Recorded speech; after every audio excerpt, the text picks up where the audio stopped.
and greenness vegetation level or TKV on forest or land fire area in Jambi and Central Kalimantan Province using remote sensing data. I am Khalifa Insan Nugrahni and my college Indah Prasasti, Jalul Tejunugroho and M. Rohis Komarudin from Remote Sensing Application Center Lapan. And also I am from Department of Geography, Faculty of Math and Science, Universitas Indonesia. El Nino, which occurred in 2019 in Indonesia, caused a longer dry condition. Low rainfall and vegetation drought caused widespread forest or land fires. This study aimed to know the relationship between drought condition and forest or land fire from the parameters of rainfall and vegetation greenness level or TKV. The study, located in Jambi and Central Kalimantan during peak months of fire, which are September 2019. To see fluctuation in a peak of fires, 8 daily data were taken for this time period. Extraction of rainfall information is derived from Himawari 8 infrared band 1 image into level 2 rainfall rate data. Vegetation greenness level information is derived from Terra or Aqua Modis red and near infrared band images into level 2 enhanced vegetation index data. Hotspot data comes from the image of Terra Aqua Modis and SNPP Fierce and NOAA 20. Fire data were extracted from hotspot data and delineation of Modis RGB image smoke.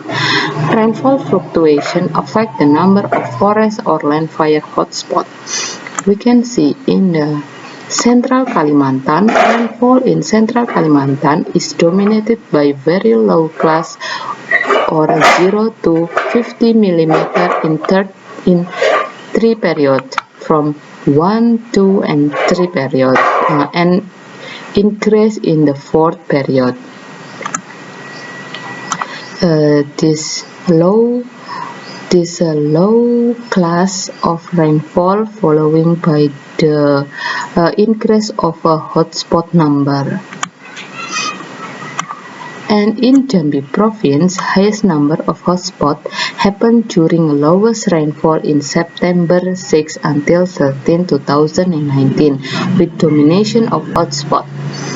In contrast to the province of Central Kalimantan, Jambi province in September 2019 was dominated by very low class rainfall. There was no increase in rainfall in the 4th period. And another differences is in Jambi province, all that is a high confidence hotspot, while in the Central Kalimantan is medium confidence and high. Then for the TKV, the distribution of hotspot does not fully follow the pattern of dry TKV. TKV, as you know, is one of the parameters of drought. Is indicated by dry vegetation condition when experiencing water shortages for a certain period of time.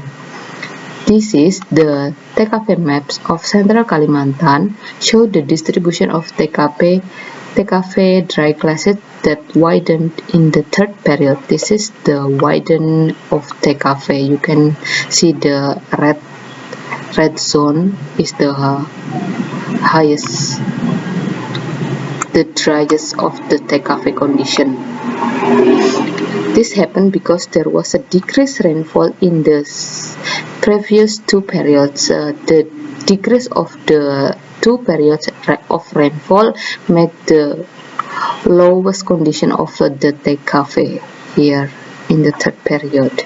TKV started to improve in the 4th period.